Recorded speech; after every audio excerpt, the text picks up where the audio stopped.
दोस्तों जब मैं कतर में था तब मुझे वहाँ पे कतर आईडी मिली थी। कतर आईडी से क्यूआईडी कहते हैं। उसी तरह से जब हम लोग यूएई में आते हैं तो हमें मिलती है ये, यूएई में जॉब करना है तो यहाँ पर मुझे ये आईडी कार्ड मिली है। तो फाइनली मुझे जो आईडी कार्ड जो है जो मिलनी चाहिए था हमें वो मिल चुकी है। और ये आईडी कार्ड लेने के लिए मैं आपसे बताना चाहूंगा कि मुझे क्या करना पड़ा। एक किसी भी कंपनी में अगर आप यूएई में आते हैं तो अगर आपको यहाँ की आईडी यानी कि एमिरेट्स की आईडी आपको जो मिलती है उसके लिए शर्त ये है कि आपको मेडिकल करवाना पड़ता है एडनोक का, अगर आप किसी ऑयल एंड गैस कंपनी में काम कर रहे हैं तो, यानी कि एडनोक के अंदर काम कर रहे हैं तो। और उसके अलावा आपको वीजा मेडिकल होता है और आपके कुछ और शर्तें हैं जैसे कि आपको इंश्योरेंस करवानी पड़ती है। तो इन 3-4-5 चीजों को करना पड़ता है। एमओएल होता है, मिनिस्ट्री ऑफ लेबर, एमओएल बोलते हैं, मिनिस्ट्री ऑफ लेबर, उसको आपको साइन करना पड़ता है। तो 3-4 चीजों करने के बाद में जो है इस प्रोसेस में होता है, होने के बाद में ये जो है आईडी कार्ड आपको मिल जाता है। और मेरा भी आईडी कार्ड अभी आ चुका है। मैं यहाँ पे विजिट वीजा में आया था। विजिट वीजा में आने के बाद मुझे इन सब चीजों को क्रॉस करना पड़ा, मतलब हमें ये सब चीजों टेस्ट देना पड़ा मेडिकल वगैरह का। उसके बाद मुझे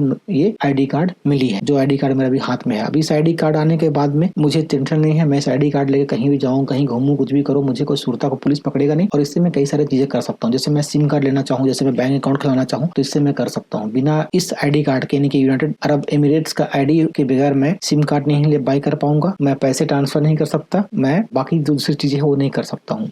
तो अब मैं सिम कार्ड भी बाई कर पाऊंगा, पैसे ट्रांसफर कर पाऊंगा और दूसरी चीजें भी मैं कर पाऊंगा। तो इन सब सारी जो फैसिलिटी है एक अगर पास में आईडी कार्ड होती है तो आईडी कार्ड चाहे किसी भी कंट्री को हो बहुत ही इंपॉर्टेंट होता है। वहाँ का एक मात्र डॉक्यूमेंट होता है जिससे आप कुछ भी कर सकते हैं। मतलब जो जरूरी चीजें हैं अपनी, जैसे कि सिम कार्ड में मैंने बताया, बैंक अकाउंट खुलाना चाहे या फिर दूसरी चीजें जो करना चाहे वो आप आराम से कर सकते हैं। तो कुछ भाई जो है डरते हैं कि विजिट वीजा में आने के बाद में पता नहीं आईडी लगेगा कि नहीं। तो कुछ केस में नहीं लग रहा था, सही बात है, लेकिन हमारा आईडी फिलहाल लग गया है। सो बताना चाहूंगा दोस्तों कि विजिट वीजा में आने के बाद में एक अच्छी कंपनी में अगर आते हैं, एक अच्छी एजेंसी से आते हैं तो आपको आईडी कार्ड लग जाएगा। Thank you for watching this video दोस्तों।